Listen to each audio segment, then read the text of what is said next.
The Chronicles of the Forgotten Mile. From the Killer and Keeper universe. Karzar the Red Mane.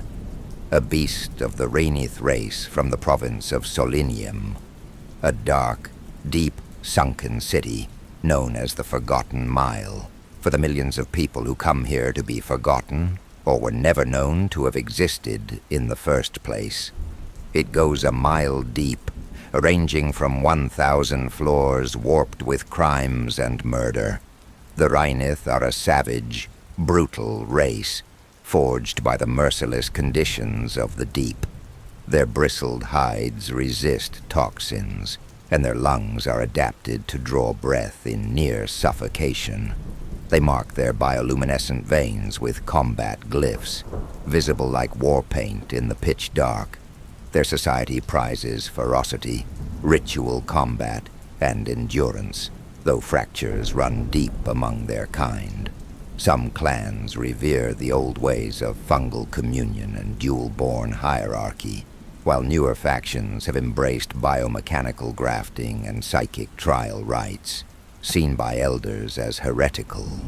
Power struggles simmer in the shadows, with differing beliefs on honor and survival, threatening to splinter the Reinith further. With rites that include flesh-scarring duels and fungal symbiosis passed from mother to child.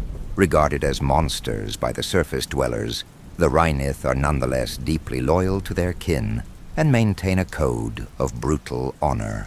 There is no religion here, only crime, coin, drugs, abandonment, betrayal, and despair. Myths, if they exist, are not sacred texts, but blood-soaked warnings scratched into walls, remembered not for belief, but for survival. Among their kind, several names echo through the darkest corridors. Vorga the Spine-Taker, who once slaughtered an entire security squad single-handedly, using only broken chain links. Nixgar Brand, infamous for her silent kill count, and rumored to have poisoned an entire floor's water supply to cover an escape. And Brother Morn, a masked juggernaut who walks with bound limbs and speaks in the tongue of torture, selling his services to the highest bidder, and said to have never failed a contract.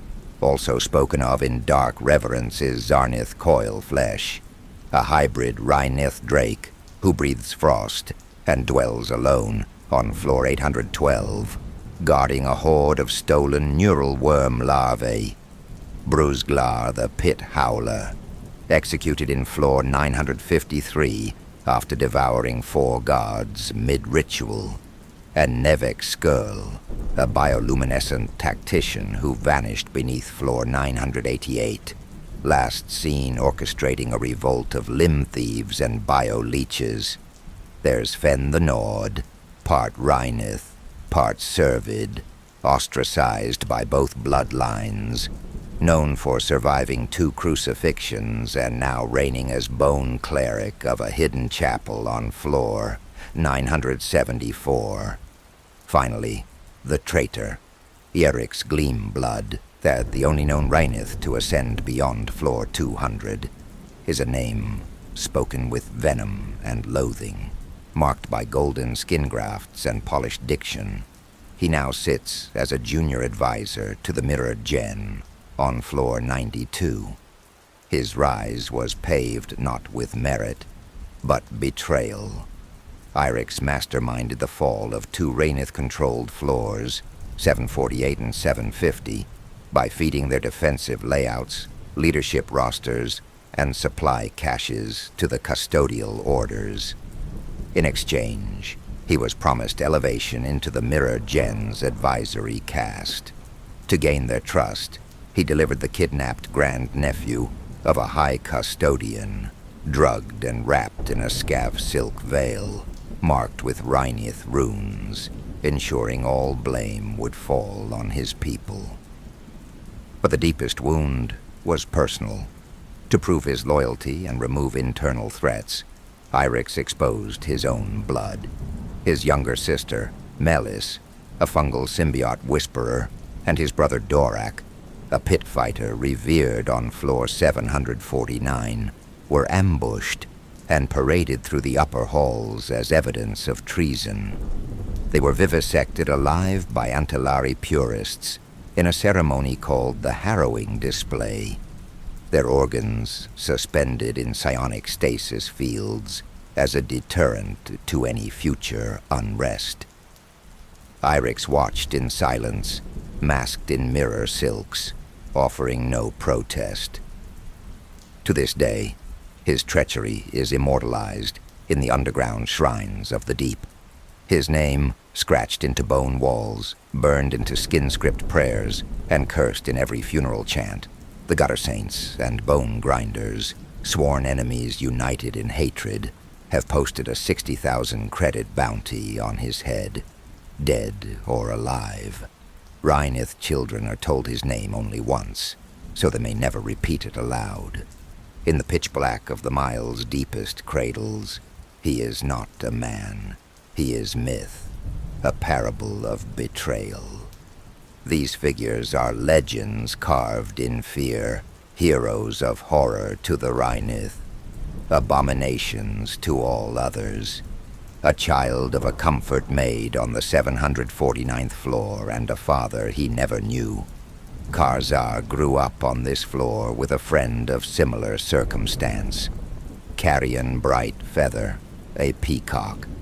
The 749th, like most of the deep floors, bore a psychological scar etched into every corner, an unrelenting pressure that bent minds and shaped tongues. Language here was steeped in euphemism and guarded sarcasm, every compliment a potential insult, every nod a potential trap. Customs evolved to minimize vulnerability. Eye contact was a challenge, laughter was rare and brief, and silence often conveyed more than words. Taboos formed around hope and memory. Speaking of escape was considered an invitation to betrayal, and mourning the dead was frowned upon, as it implied you'd forgotten how to survive. In this crucible of suspicion and pain, the mind armored itself in shadows, and survival became not just instinct, but culture. Was infested with sexual comfort, houses cloaked in neon shadow and drug dens thick with the scent of burning synth root and stale despair. Every hallway throbbed with broken promises and the narcotic hum of despair. Carrion was raised in this haze, his mother working until her health collapsed, surrounded by violence masked as pleasure, and kindness offered with knives behind backs. These early betrayals warped his sense of safety, conditioning him to see affection as a prelude to manipulation. From childhood, he watched every gesture with suspicion, reading lies in every smile, each one a signal, each nod a potential threat. This hyper-awareness fed directly into his fighting style, transforming Carrion into a living blade of instinct and distrust.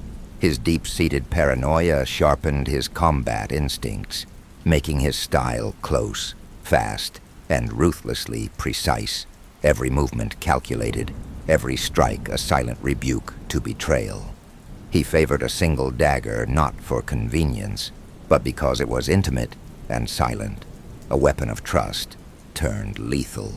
Each strike he made was deliberate, targeting soft gaps, vital arteries. He fought not to defend, but to dismantle. His blade was not a tool of war, but a language of survival, one honed in alleys and whispered in blood. Saying his nickname around him is an easy way to earn a blade in a barely lit alley, for it is a slur he was given to mock him. Normally, the upper 200 floors are dominated by the regal races, an elite collective including the Peacocks, the Silver Antilari, the Ivory Drakes, the Radiant Servid, the Crystalliths, and the Mirror Gen. Peacocks are known for their radiant plumes and piercing arrogance, governing the 180 to 200th floors with aesthetic tribunals that judge worth by symmetry and grace.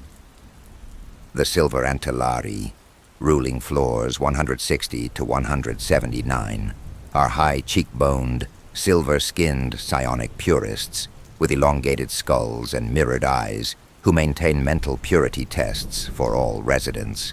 The Ivory Drakes dominate floors 140 to 159, wearing scale-like flesh robes and exhaling cold mist when displeased. They govern through glacial councils and a caste of whisper law scribes. The Radiant Servid reign over floors 120 to 139. Their glowing antlers and symmetrical features emblematic of surgical eugenics. They enforce social perfection with genetic audits and ritualistic purification ceremonies.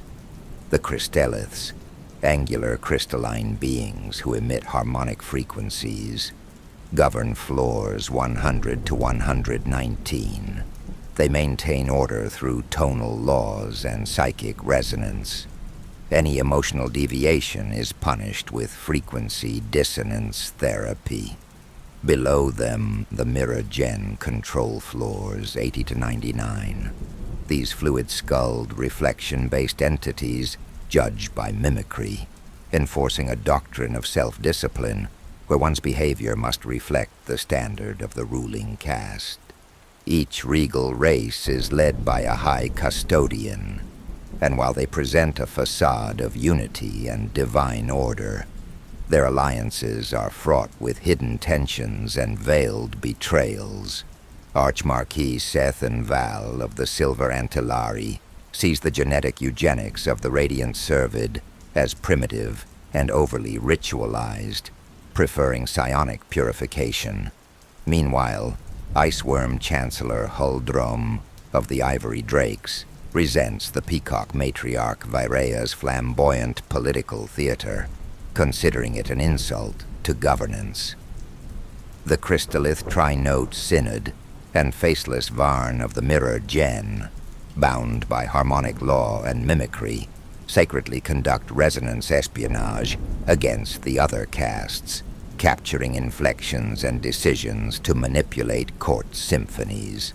Political power among them flows not through trust, but surveillance, sabotage, and selective sacrifice. Every alliance forged is a knife sheathed in etiquette, and every betrayal a sacrament dressed in ritual.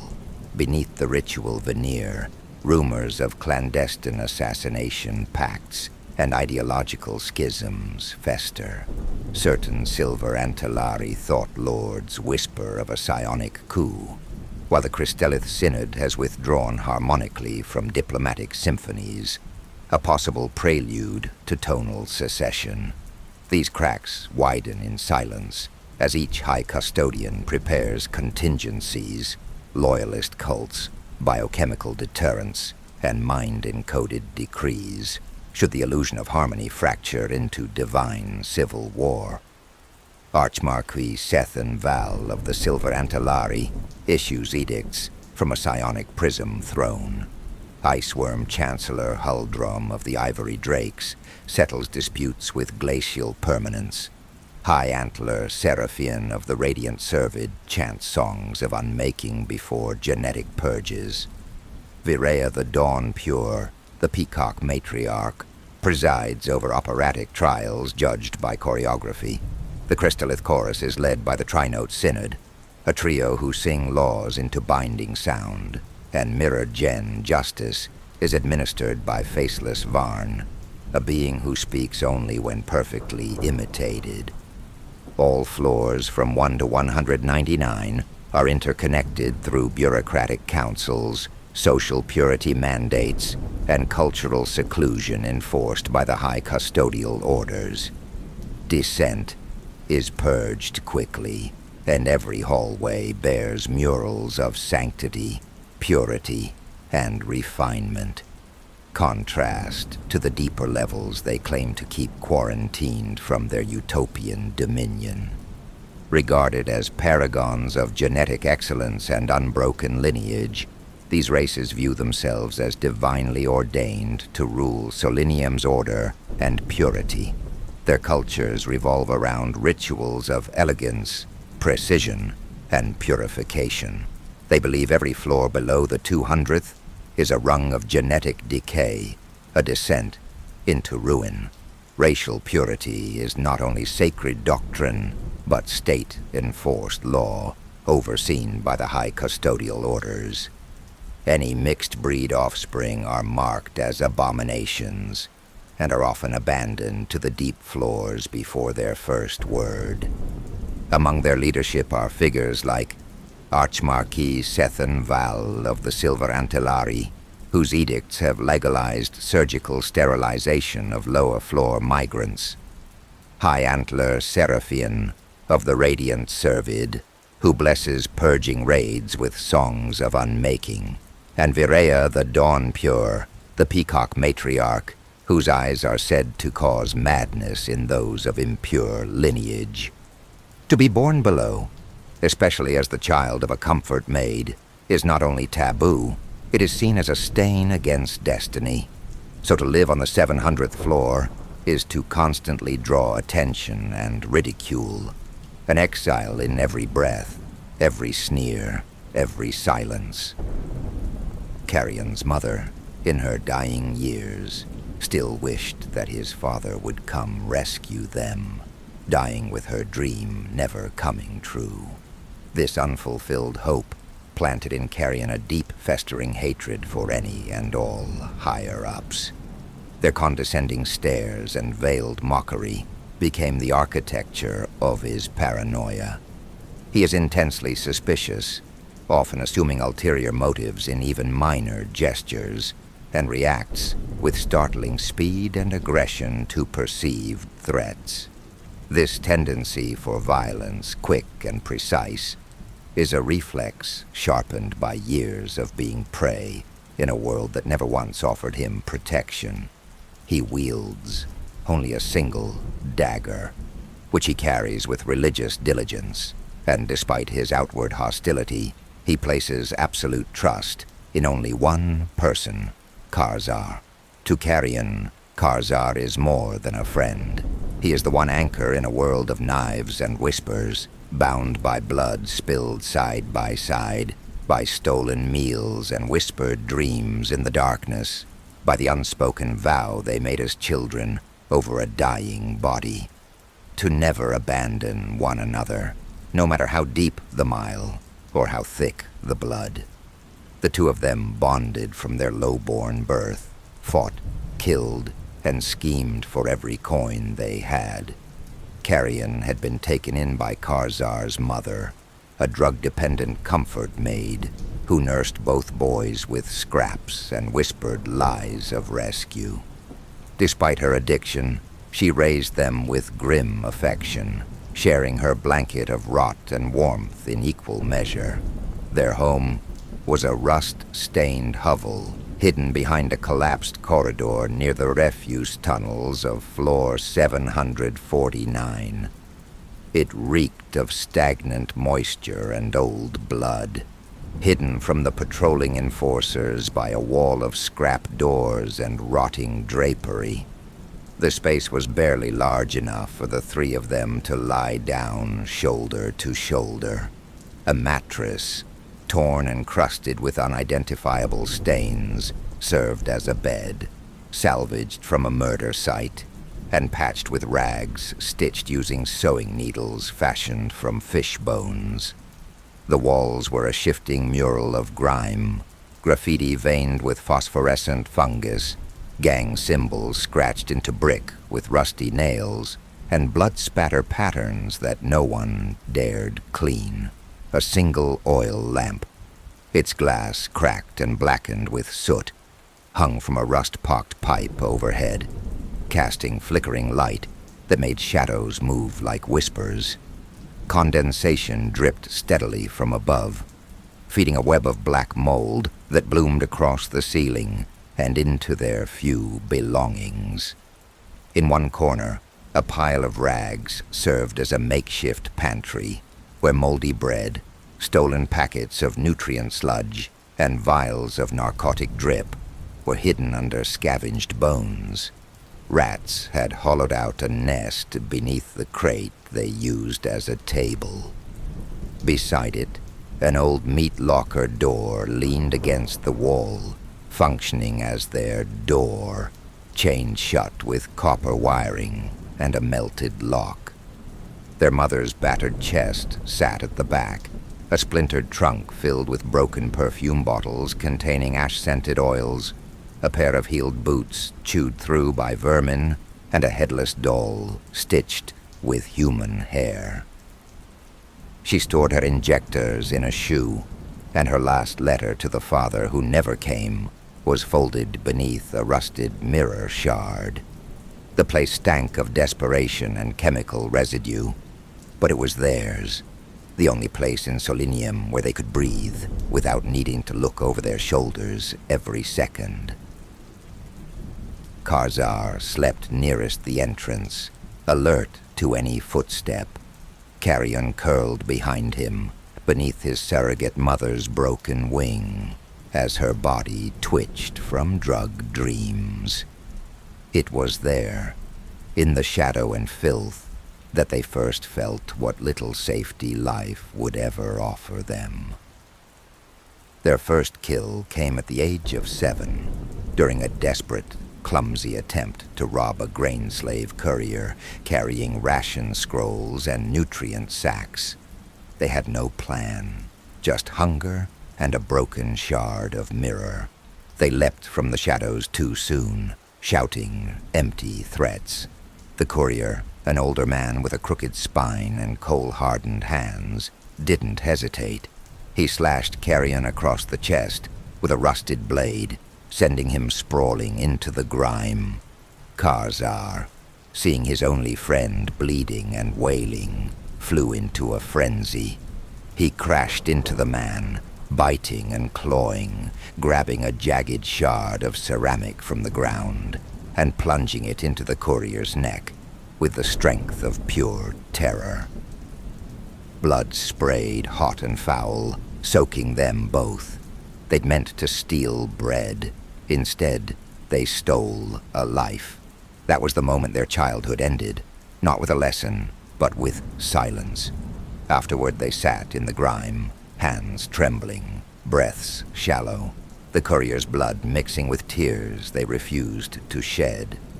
The silence wasn't emptiness, it was shock. Carrion couldn't stop shivering, the pain in his chest flaring with every breath. And Karzar's hands wouldn't unclench, but through the horror, they held on to each other.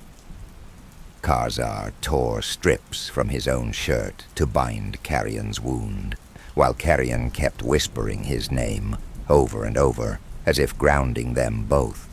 They were shaken, bloodied, broken, but not alone. Even in their first descent into violence, they had each other, and that was enough to survive the scream echoing inside them both. But the second was the one that shaped them, a hybrid from the filth-blooded race known as the Grothgar, a diseased blend of toad and wolf, had laid with Karzar's mother and refused to pay. When she angrily protested, he responded with fists, slamming her into the blood-slick stone floor.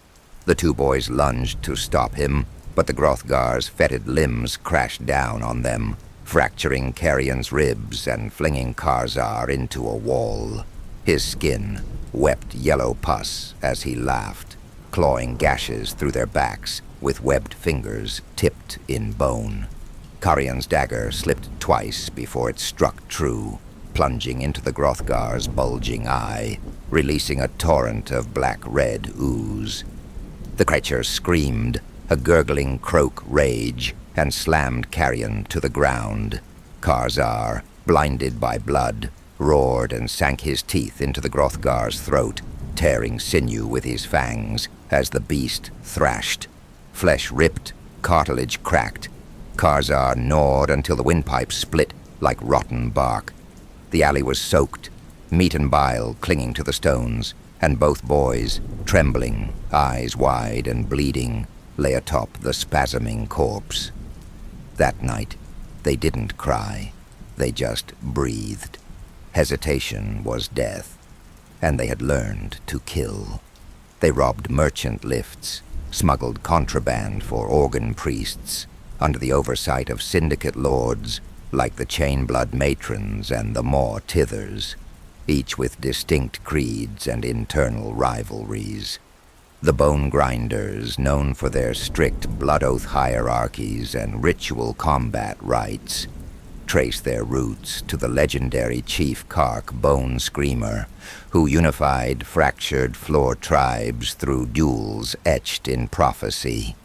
Under his rule, they established the Rite of Spine Claiming, a ceremony where victors grafted the vertebrae of their fallen rivals into armor to signify rank. This sacred order clashed constantly with the ideology of the Poison Tongues, who valued mutable doctrine and psychological dominance. Tensions flared during the infamous Coffin War, a subterranean conflict where 7 syndicates were betrayed by a bone grinder splinter cell known as the Cradle Shards, who allied briefly with the Maw Tithers, only to gut them in a toxic chapel ambush. These flashpoints carved scars of distrust into the gang histories, shaping every new alliance with blood-bought caution, and ritual combat rites saw themselves as enforcers of a brutal code of honor rooted in ancient rites. In contrast, the Poison Tongues believed in adaptable chaos, favoring psychological warfare, debt-marked tattoos, and venomized diplomacy. Ideological clashes were common, one seeking structured savagery, the other transactional supremacy. Both ultimately answered to Saint Varnox of the Gutter Saints, though his guidance was more scripture than strategy. Rule among these gangs was maintained through oaths etched in flesh, blood tithe sacrifices, and the whispered threat of banishment to the lower pits. Power was fluid, respect earned through cruelty and cunning, and betrayal often displayed as a mural of entrails nailed to gang-coded walls and extorted smugglers. Once, they posed as corpse disposal workers to infiltrate a morgue vault and steal bone-plated armor off a slaver's corpse. They assassinated rival gang officers and triggered a riot that consumed an entire gang nest on floor 729, leaving the zone in flames and tribal markings scorched into the walls. But their bond was tested on floor 736, when a setup by a rival gang lured them into a collapsing tram shaft. Karzar was ambushed and stabbed, left to bleed as Carrion fought off 6 attackers alone, his dagger a blur in the darkness. Against all odds, he dragged Karzar's broken body through fire tunnels and filth canals back to safety. The betrayal shook them, not only because it nearly ended them, but because the traitor had once broken bread with them. His name was Lorik Vint, a former bone grinder from floor 771 of the scaled lynx race, an agile, smooth-furred predator species known for their cunning and charm. Lorik was infamous for his silver tongue and violet eyes. He'd once shared cell rations with Karzar when they both served under the same raid chief, bonding briefly over mutual loss. But greed devoured loyalty. Lorik sold their location to a Sewer King offshoot in exchange for a narcotic fiefdom. That night, Carrion dragged Lorik into a sewer alcove, lit only by a gutter torch, wedged into a skull. With a curved bone flencer, he began at the jawline, slowly peeling away the flesh in strips while muttering every name Lorik had betrayed. Carrion split the traitor's ribs with a butcher's hook and filled his open chest with rat bones and rusted coins, payment for treason. Lorik's eyes were torn out with a sliver of glass and replaced with milky mushroom caps. His body was displayed against a support beam, nailed by his own claws and a torn rag marked with Karzar's sigil, a stylized rendering of the number 749 in jagged, spiral script unique to the gutter floors, was hung from his ribs. Their names are whispered in lower floors as both myth and warning. Survivors bonded by death, not mercy. They joined deep-level gangs early, aligning first with the Poison Tongues, then the Bone Grinders, before ultimately being recruited into the more feared Gutter Saints, an ultra-violent syndicate that rules floors 720 to 760 with rituals of blood and chain. Led by Saint Varnox, a masked sadist who speaks only in rhymes. The Gutter Saints are fractured beneath their own rituals. Varnox's cryptic doctrine has spawned internal schisms. Some factions interpret his rhymes as divine prophecy, while others see them as coded execution orders. Ideological enforcers known as rhyme tongues roam the gang's floors, testing loyalty through improvised verse duels. Failures are bled out with chain hooks beneath the mantra pillars, where the walls themselves whisper judgment. Periodic purges called the lyric scourges are carried out to harmonize the faithful, leaving only those whose blood beats to Varnox's meter. His madness is their scripture, and through it, the saints maintain their brutal hierarchy. The Gutter Saints govern through ceremonial mutilation and oaths carved in flesh. Their guards wear flayed skin mantles and enforce obedience with bladed mantras whispered into the ears of offenders before execution. Below them, the Sewer Kings hold sway from 761 to 799. Their rule flows like the filth they dwell in, oozing, pervasive, and intoxicating. Supreme Filth Lord Gurge, a grotesque hybrid of maggot, newt, and hog, bears translucent, mucus-streaked skin stretched thin over a frame of cartilage plates and soft muscle. His bloated belly pulses visibly, filled with digesting parasites, and his tusked snout constantly drips a hallucinogenic ichor. Gurge is enthroned on a bone raft that oozes sludge, surrounded by lamprey-faced concubines and sentient fungi that chant in his stead. He governs through addiction and mindworm infestation, rarely speaking, except through burps of steaming gas that his priests interpret. His lieutenants, drain-eyed priests known as the Gurgle Choir, inflict control by lacing water supplies with trance poisons and writhing symbiotes. Their guards are gaunt, frog-eyed mutants, bred from sewer spawn and war orphan DNA, who skulk silently with leech whips and worm-braided brands. The industry of these floors thrives on degradation. The dominant export is sludge fungus, harvested from decomposing layers of biomass and processed into both narcotics and mutagenic stews. Sewer stone, a porous mineral excreted from the underpressure of flooded corridors, is mined and shaped into filtration relics or sold to upper-floor heretics for black rituals. Sludge harvesters wear rebreather hoods and mutated kelp skins, dragging bone sleds through waist-deep waste to gather nutrient-slick matter for distillation. Daily life beneath Gurge's reign is a fever dream of addiction and labor. Citizens, if they can be called that, live in growth huts of fungal resin, their diets consisting of mindroot gruel and parasite broth. Children are born in slime wombs and weaned on fermented ichor, raised by symbiote-attached caretakers who sing in vibratory chants. Time is measured not in hours, but in the dripping cycles of mold clocks and the phases of sewage tides. Entertainment is rare, but when permitted, it comes in the form of fungal theater, puppet shows where spore-infected corpses reenact myths of Gurge's rise, or gladiatorial games fought in flooded culverts. Spirituality is tangled with biology.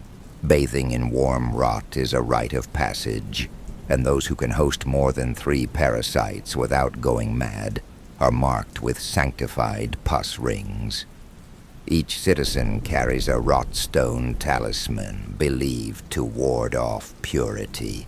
Filth is not reviled, but worshipped. The deeper one walks into the dominion of the sewer kings. The more the air thickens with fermented breath and the echo of fungal psalms. In these depths, survival depends not on strength or skill, but on the ability to surrender to the sacred sludge. From 800 to 899, the Crimson Nest rules, an empire of hybrid horrors and failed genecraft wretches, each one a malformed blend of unnatural origins. Some possess spider tendons over serpent-scaled skin, others sprout featherless wings stitched to bovine frames. Their leader, the ancient warlord, known only as Coil, rose from the ashes of the Flesh Tithe uprising, an insurrection that saw thousands of malformed cast-offs rally behind a whispered vision. That mutation was not a curse, but divinity misunderstood. Coil, once a nameless vat-spawned reject, became the center of a new dogma rooted in sacred suffering and transformation. His followers preserved the mutated remnants of his first graft, a half-dissolved mandible and spine fragment fused with embryonic tissue, now kept in a gene-sealed reliquary known as the Vat Shrine. This relic pulses faintly with parasitic light and is said to weep blood during mutation rites. His elite guard, the Totem Bearers, wear grafted masks grown from Coil's discarded flesh and wield weapons that double as surgical instruments. Each totem is engraved with segments of the Ascendant Cant, a living scripture etched not in text, but in strands of living nerve vine coiled around bone staves. The Totem Bearers speak in a dissonant hum, reciting Coil's dreams during mass vivisections. They are his hands, his blades, and his messengers. Through them, his gospel spreads, stitched into the bones of the willing and the damned. With no voice and a spine exposed to open air, he survived execution by crawling into a broken gene sequencer and emerging reborn, wrapped in tissue not his own, burning with parasitic fire.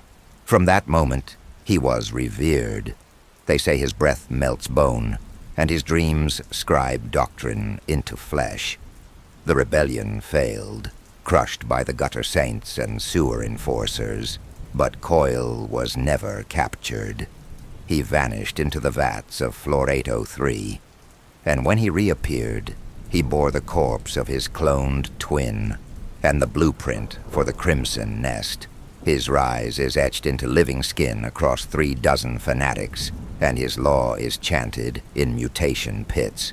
To the Crimson Nest, Coil is not ruler. He is proof that agony births gods, whispered to be half worm, half man, more myth than monarch.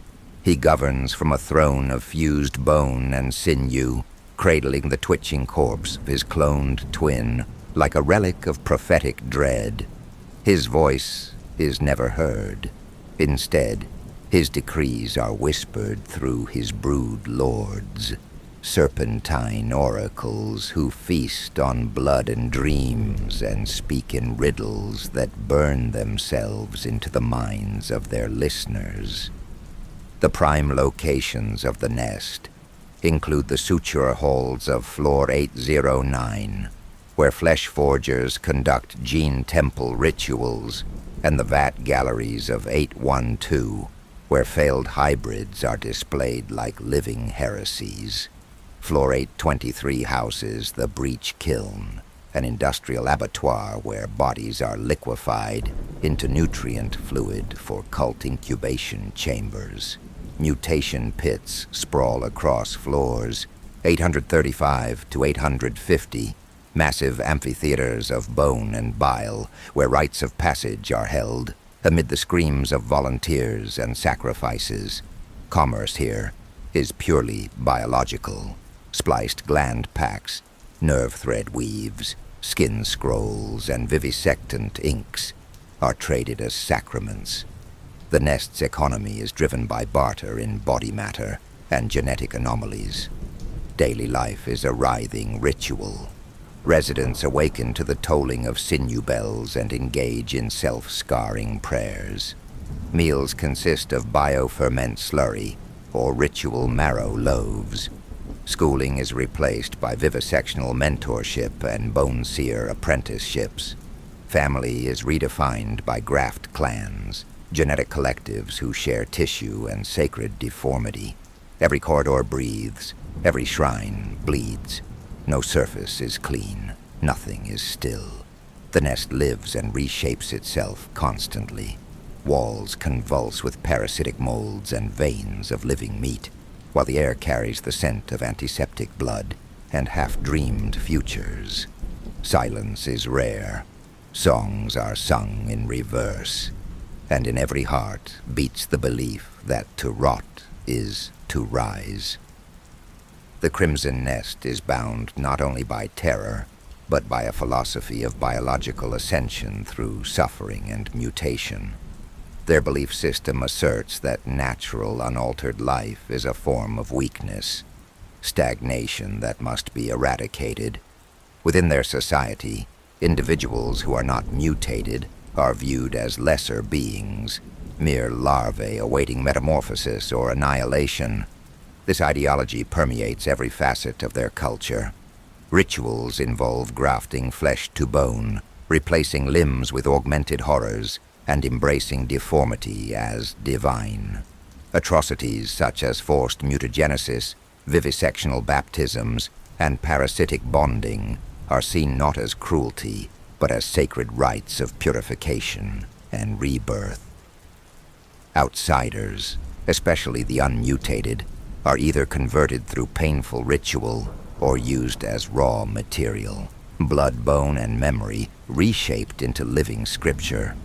Even within the nest, the mutated compete in ascension rites to prove their evolutionary worth, believing that only through endless transformation can one approach godhood.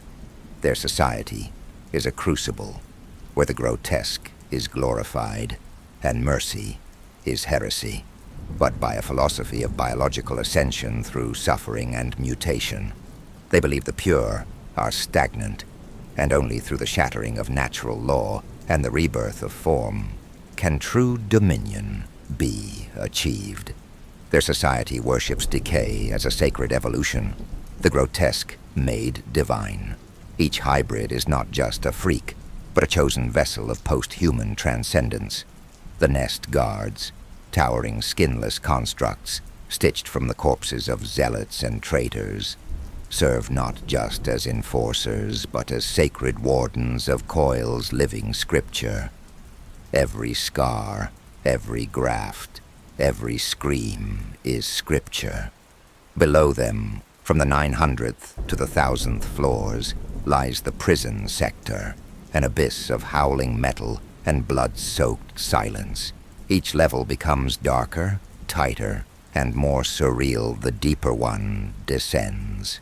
The walls weep, rust in thick streams like open wounds, pooling in the corners beside heaps of teeth and burnt bone. The floors grind and shriek beneath the weight of madness, coated in layers of dried entrails and calcified blood, turning each step into a march over forgotten screams. Iron spikes jut from ceilings and doorways, some still impale at rag-wrapped remains left as warnings. Cages hang like lanterns, swinging gently in unseen currents, their occupants reduced to gnawed skeletons or still-breathing husks, covered in ritual sigils. Blood rituals stain nearly every surface, circles of smeared gore with flayed symbols etched into the stone, surrounded by wax-dipped bones and offering knives made of broken femurs. The air tastes of iron, bile, and charred meat, thick with the sulphurous reek of soul-burned flesh. and the distant echoing sobs of those who've forgotten what daylight feels like. Warden Fleshmasters rule each sub-tier with individualized cruelty. Some, once elite enforcers or sanctioned torturers from the upper floors, were reassigned or exiled to the depths after political purges or failed internal coups. Others rose from within the prison itself, ascending through sheer brutality and cunning manipulation of prison politics. Their appointments reflect the fractured power dynamics of Soliniem, where loyalty is rewarded with autonomy, and cruelty is the only credential that matters. These Fleshmasters are not just sadists. They are chosen instruments of deterrence, their methods reflecting both personal vendetta and systemic decay. Some skin inmates for tattoos of control. Others implant bone shackles into spines. The guards, known as the Broken Vow, are often inmates themselves, those who traded loyalty for limbs. Their armor is stitched from the skin of the rebellious, with patchworks of different hues showing the range of victims. Segmented bone plating adorns their shoulders, etched with the names of executions performed, and their spines are often exposed and embedded with steel rods that jut through their backs like handles. They wield branding spears, barbed leashes, and soul hooks that resonate with psychic pain. Their visors are sealed flesh masks, stitched from the faces of traitors, housing voice dampeners that allow only filtered, otherworldly moans to escape. They do not speak. They chant in breaths, and their steps follow a ritual rhythm passed down through mutilation rites. The Broken Vow are more than enforcers. They are avatars of fear, born from a classified correctional directive known as Project Iron Requiem. They began as an experimental initiative, designed to recycle the most dangerous inmates into vessels of unbreakable loyalty. Only those with high cognitive retention, extreme survival metrics, and documented psychospiritual trauma were selected. The process involved complete sensory isolation, memory extraction, and ritualized mutilation over months of conditioning. Their oaths were etched into their nervous systems through marrow glyph binding, turning each into a living sigil of compliance. The program fractured early, declared too unstable, but not before over 100 were fully transformed. Those who survived became the first Broken Vow, legacy monsters whose allegiance is no longer questioned but feared. Their presence silences riots before they begin, their names used to frighten children into obedience. They stalk the corridors like living executions, each movement deliberate, each breath an omen. Entire blocks fall into hushed paralysis when a Broken Vow enters. A hush born not of respect, but of primal terror. It is said that to look one directly in the eye, if one can find their eyes, marks a soul for consumption during the next purge. Among them, legends circulate of singular horrors, figures not merely feared for their brutality, but revered or reviled as dark saints. New inmates are initiated with whispered oaths, beneath effigies made from bone scraps and singed cloth, each one dedicated to a different legend. Some gangs hold blood rites in imitation of these infamous acts, mimicking executions as cautionary ceremony or as symbolic rites of passage. Prisoner tattoos replicate their symbols, and carved shrines mark floors where they once killed. Their stories are passed not as warnings alone, but as scripture, each horror retold to shape behavior, reinforce dread, or grant aspirational infamy. They are used to silence defiance and summon strength, becoming not just lore, but ritual gods of pain and memory. One is Spine Shepherd Drael, who drags a cart of spine remnants behind him, each vertebra carved with the names of inmates he's dismantled. He never speaks, only offers a bone to those marked for reaping. Another is Mouth of Rust, a broken vow whose mask has fused to their jaw, perpetually leaking iron-rich drool as they hum execution verses in reverse.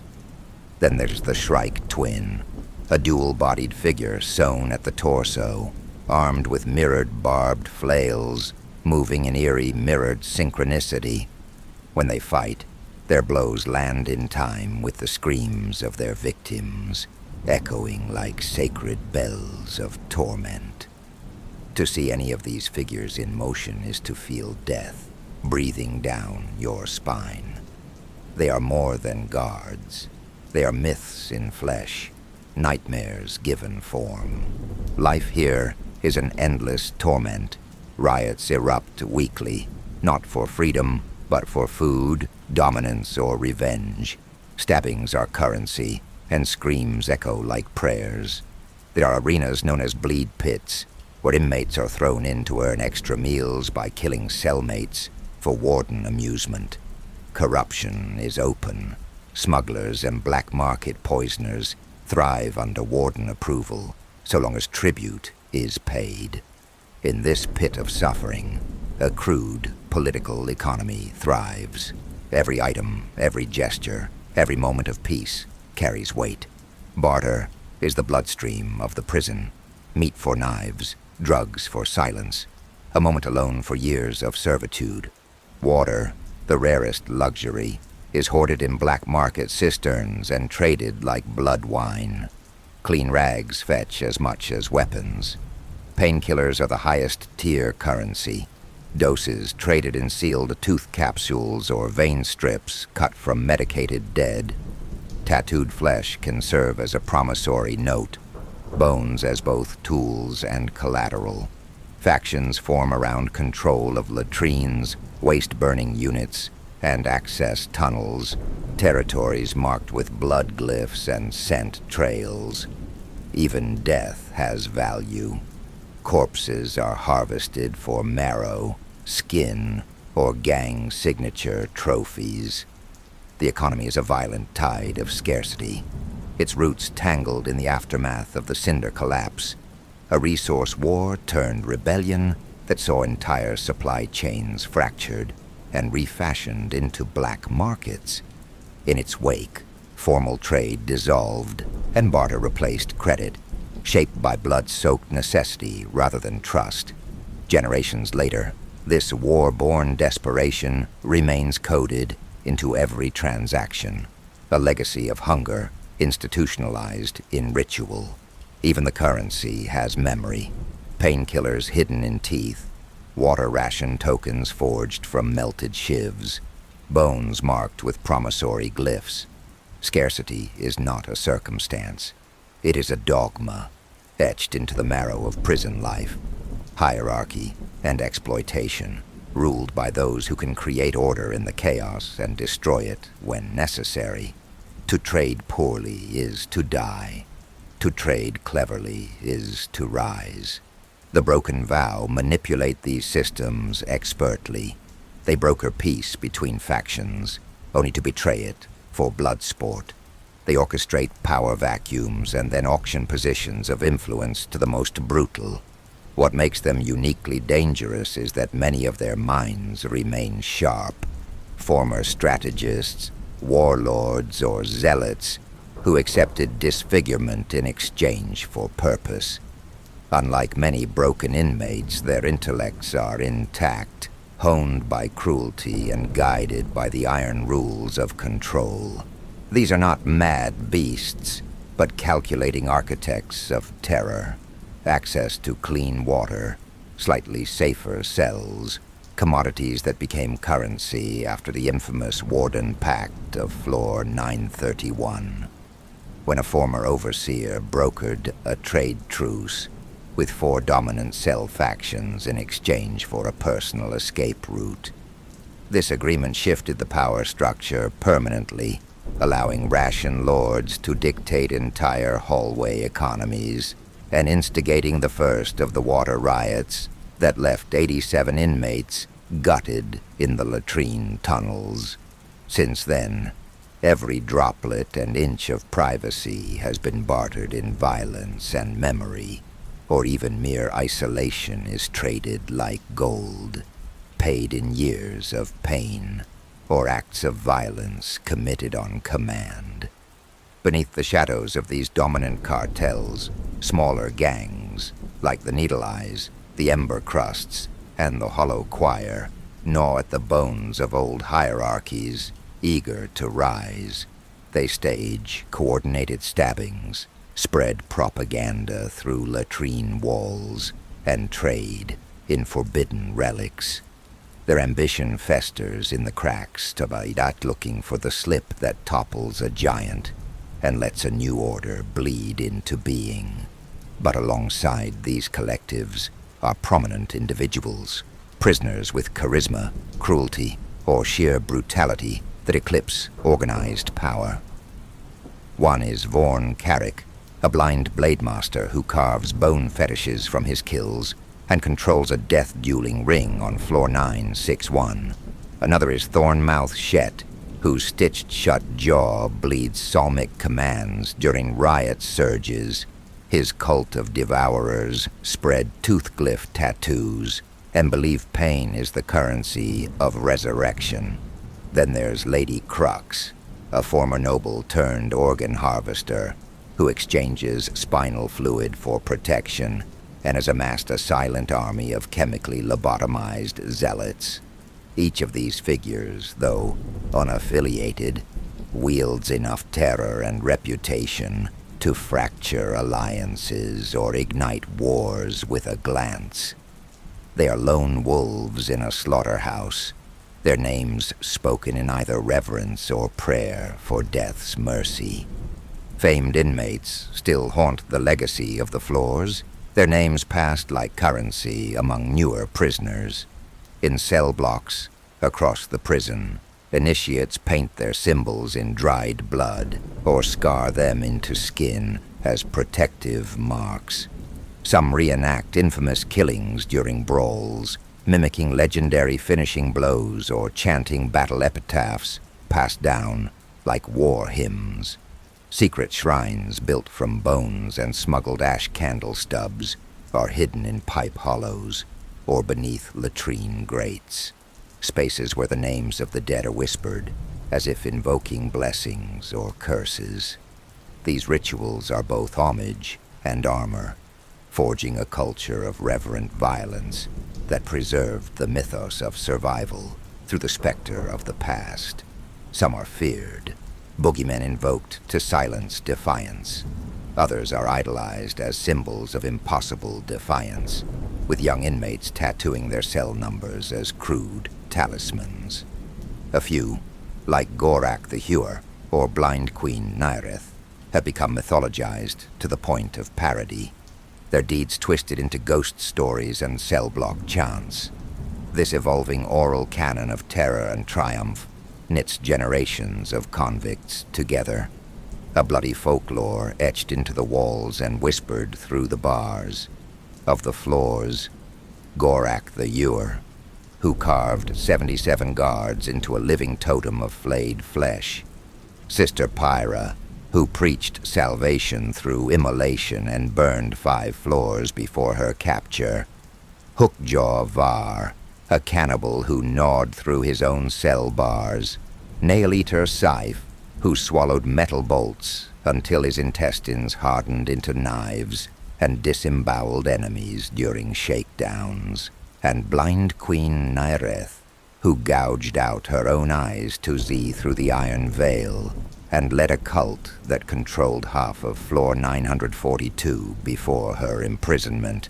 Also feared is Ashthorn Darrow, a scar-laced berserker once crowned king of 5 pits, who tears through flesh with teeth filed into hooks and speaks in riddles that drive weaker minds to madness. There's also Vex Howler, a siren-voiced assassin who can mimic any scream heard, known for luring guards to their deaths using the cries of their kin. Redbrand Tulk, a former enforcer turned serial limb thief who crafts musical instruments from bones and nerves, and Whispergut Yenna, a mute who communicates by slicing phrases into her own flesh, rumored to be possessed by a sentient shadow. Gorapipe Drex, a sewer crawler with iron lungs, survives on raw marrow and keeps a necklace of tongues from those who insulted him. Then there's Brother Flint, a self-proclaimed prophet who burns his prophecies into the skin of followers, believing the prison will one day become a holy fortress. Adding to the chaos is the 400, a gang of former elite guards from the 400th floors who were imprisoned for conspiracy and slaughter. Still armored in mismatched remnants of their once pristine uniforms, they rule parts of the prison like warlords. Their leader, Commander Vask Thorn, is known for his barbed laughter and helmet made from the fused skulls of 3 former wardens. Their rise to dominance was cemented during the infamous Spine Massacre, where the Crest executed an entire guard platoon and strung their spines across the rafters of floor 947 like grotesque wind chimes.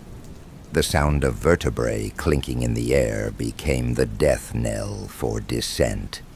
The 400 runs pit fights, smuggles weaponized fungi, and demands tribute from weaker inmates.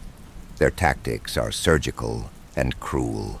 Ambushes in feeding lines, control through fear chants, and public executions performed with ceremonial blades once used for law-keeping. One such execution, remembered as the Chain Stillness, involved flaying a rival warden and chaining his twitching remains to the iron pulpit as a living warning. They're feared not just for their skills, but for the order they bring to chaos, an order built on iron, pain, and control. The pit fights they sponsor are infamous throughout the lower floors. Famed combatants like Sharn the No-Joint, a triple-jointed brawler who fights like liquid steel, Grudge Spine Volo, who laces his blood with neurotoxic resin before every bout, and the enigmatic twin sisters of floor 984, called Red Echo and Black Holler, who fight back-to-back with serrated femur blades, are whispered of like demigods. But none compare to the legendary Osmer Varric, known only as the Wallower, a human-hippo hybrid imprisoned for 71 years, an eternity in Soliniem's rot-stained entrails. He holds the pit record so far beyond reach that his name alone induces quiet dread. His body is a mountainous amalgam of scar-latticed bulk, elephantine muscle wrapped around a skeleton of unnatural density. His hide is mottled with algae, scar tissue, and tattoo brands from long-dead regimes. Veins bulge like iron cables across his arms. His shoulders are hunched with age, yet immense, and his throat bears a necklace of vertebrae fused into tusk chains. Warts and calluses layer his back like overlapping armor plates, and his stomach bears rows of bite marks from previous challengers, each healed into pale welts, none of which slowed him. His hands are broad, fingers thick as small branches, with cracked nails stained yellow and black.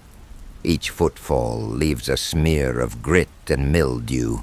Rumors swirl about the crime that consigned such a monster to Soliniem. Some say he drowned an entire judicial tribunal in tar after refusing a bio-execution. Others whisper he was once a pit champion of the upper floors who tore apart a peacock noble in a sanctioned duel, refusing to stop even after victory, gnawing until the body no longer resembled anything sentient. A few say he volunteered for prison, exiled by a dying war god who feared what he would become. No one knows the truth. Even his file is missing from the archives. sealed in rusted vaults beneath floor 1. But what all inmates agree on is this: Osmer Varric is not here by accident. He is not here to repent. He is here because the world could not contain him elsewhere. Osmer's lower jaw juts forward like a cracked anvil, tusks yellow and curved, tipped in brass from old Bloodforge rituals. His breath emerges in steaming huffs, rank with marrow rot, hot enough to warp glass. His eyes are watery and sunken, yet shimmer with a dull sentience, half dormant, half judging, as if weighing the world and finding it guilty. He dwells in the remains of floor 996, in a collapsed aqueduct, choked with sewage and bone-slick mud, surrounded by fetid water that seeps into his skin like a second womb. The stench keeps even the most desperate inmates at bay. He does not move for days, sometimes weeks, until a coin clinks or an old craving returns. When he rises, it is like tectonic movement, slow, inevitable, and world-ending. Guards do not order him, they petition him. Gang lords send bribes wrapped in skin. Those who interrupt his rest without offering are rarely seen again. He fights for marrow flasks, ancient pre-collapse currency, or simply to quiet the itch behind his tusks. When Osmer enters the pit, a silence descends so complete, it chokes the air. There is no chanting, no wagers, only stifled breath and the long, slow blink of those who know they might be next. He doesn't roar, he doesn't posture, he kills. His record includes over 100 confirmed kills in sanctioned bouts, countless more in unsanctioned ones. Witnesses claim he once bit through an enforcer's torso and used the spine as a club. In another bout, he crushed an opponent's skull beneath his foot so slowly that the sound became legend. He never wears armor, only a loin wrap made from stitched spinal cords and a single ring carved from the femur of the first warden he ever killed. His cell is a cavernous ruin of filth and relic, sunken into the collapsed aqueduct of floor 996. Fetid water laps against the jagged, slanted walls, its oily sheen reflecting in grotesque hues of bile, green and rot brown. The ceiling arches in warped stone, partially collapsed, with rusted iron beams jutting down like the ribs of some fallen titan. Mists rise from warm decay, filling the chamber with a cloying, iron-sweet stench that suffocates all who enter uninvited. The air hums with the wet, slow groan of shifting pipes and the distant drip of stagnant condensation, echoing like the cell's heartbeat. The light is dim and reddish, emanating from bioluminescent fungus growing in necrotic clusters across the ceiling. These clusters pulse softly, casting flickers of moving shadow that make the chamber feel alive. Bone fragments litter the ground, finger bones arranged in concentric circles around a makeshift throne of stone and femur. At its base, dozens of jawbones are stacked like a shrine, each one inscribed with names carved using a serrated fang. Hanging above this grotesque seat is a chandelier of tooth necklaces, each tooth stained with pigment, blood, or burn marks denoting victories. Skulls hang from woven intestine cords, the dates of their deaths, etched into their foreheads in a swirling code known only to Osmer. Along one wall, a blood mural sprawls, images painted in gore and bile, depicting each of Osmer's triumphs in feral impressionism, inmates being torn in half, guards skewered on tusks, spines used as whips. The mural breathes as new blood is added, its surface layered so thick it seems to pulse. At the rear of the cell, submerged in a hollowed pit of bone sludge and moss, lies Osmer's true resting spot, a dented basin of viscera-caked stone where he wallows half-submerged. The water bubbles slightly from his breath, and the surrounding walls are etched with scratch marks, as if the cell itself once tried to escape him. The warmth of the chamber never drops below feverish, stewing the fetid pool like a cauldron of rot. Rats avoid the edges, flies die mid-flight. It is not a room, it is a wound that never healed. No one disturbs him, no one forgets him. Osmer is not a champion. He is an extinction event, sentient, sluggish, and sovereign. He is the end of every plan not made by him. Escape is said to be impossible, but desperate fools have tried. Some dig with bone shards, vanish into exhaust chutes, or barter with ancient beings entombed in the walls. The most famous attempt was the charnel exodus of floor 993, when 400 inmates joined under the banner of a prophet beast and nearly broke through, until the floor collapsed, burying them in molten slag. One tale persists. Cell 931, sealed and erased from all schematics, holds a being known only as the Ember Womb, a creature whose legend mirrors the forbidden history of the Molten Howl, a cataclysm that once tore through floors 1000 to 985 in a surge of psychic flame and gravity tears. Survivors claim the Ember Womb's early cries preceded that ancient collapse, and that its dreams melted the minds of 3 wardens who attempted containment. Now it slumbers in isolation, feared not for what it has done, but for what it might remember how to become.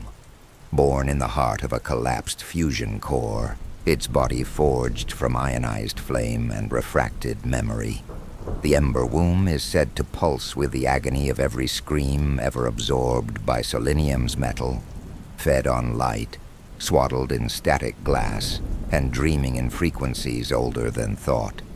It is not merely a prisoner. It is a seed of cataclysm. Whispers in the lower cells speak of the cult of the cindered tongue, who believe that the Ember Womb is not merely a being of destruction, but the prophesied fulcrum of endings. Their fragmented scripture, said to be transcribed in soot on the bones of executed wardens, tells of a time when the prison walls will bleed molten light and the ash breath of the womb will rewrite existence. The cult teaches that each scream drawn from Soliniem feeds its awakening, and that when its breath aligns with the blood chant of the condemned, the cycle will shatter.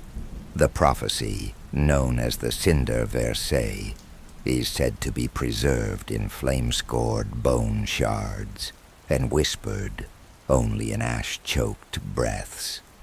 Among the fragments chanted by the cult are lines such as, "When the red light screams through soot-choked halls and engines forget their names, the womb shall burn the breath from gods, and silence sing the flames."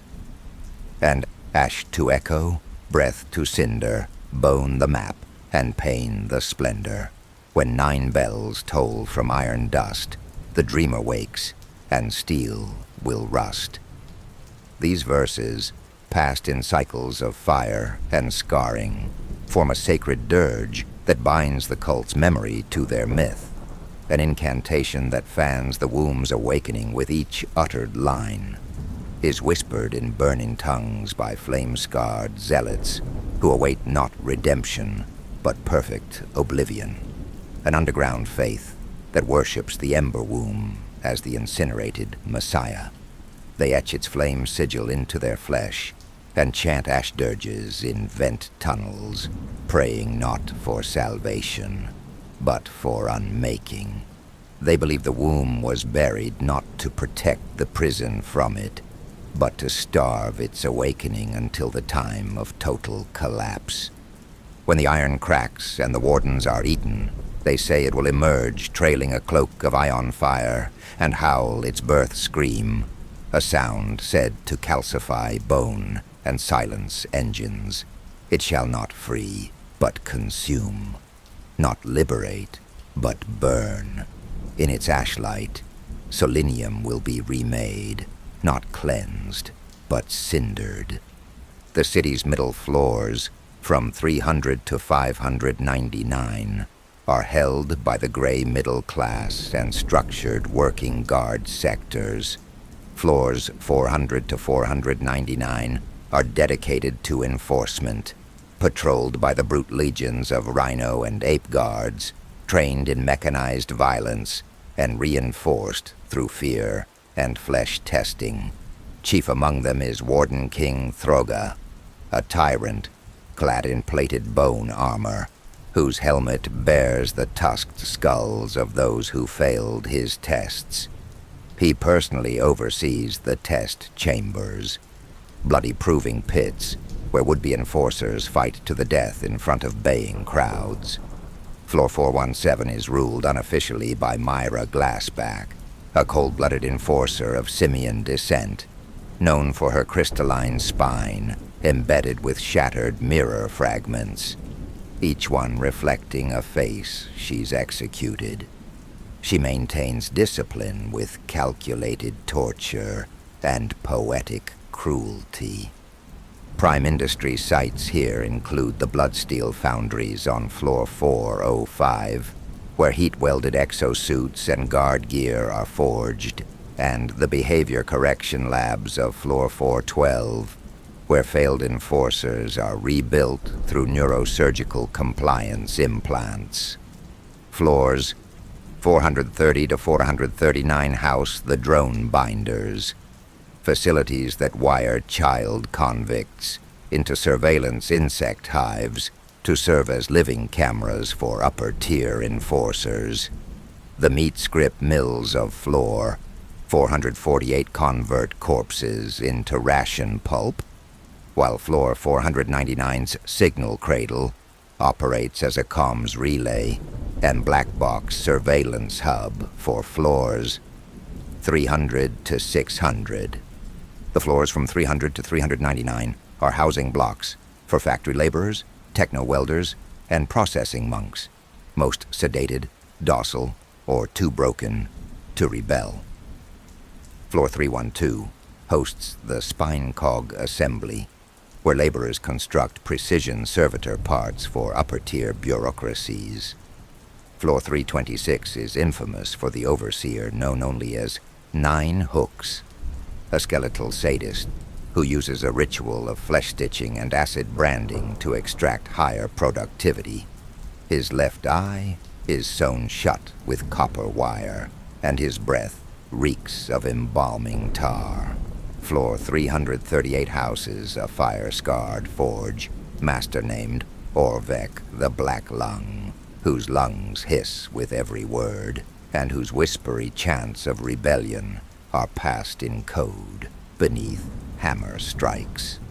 Floor 349 contains the bone looms, biomechanical workshops where tendon fiber cables and marrow-reinforced mesh are spun under monastic silence.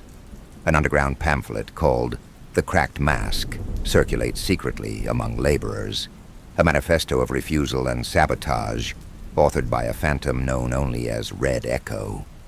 These middle floors view the world above and below through lenses of resentment and fear. The elites above are seen as cruel gods, genetically pure, surgically elegant, and utterly detached from the suffering below.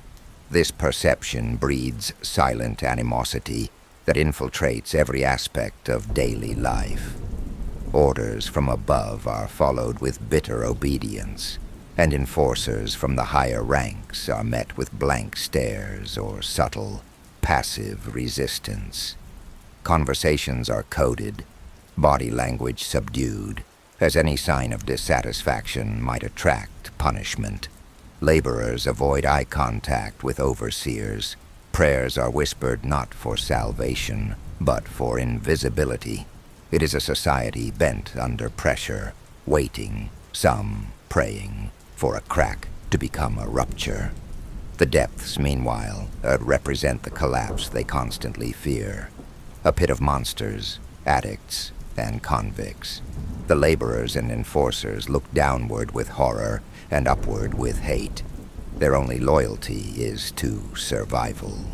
The elites above are seen as cruel gods, genetically pure, surgically elegant, and utterly detached from the suffering below.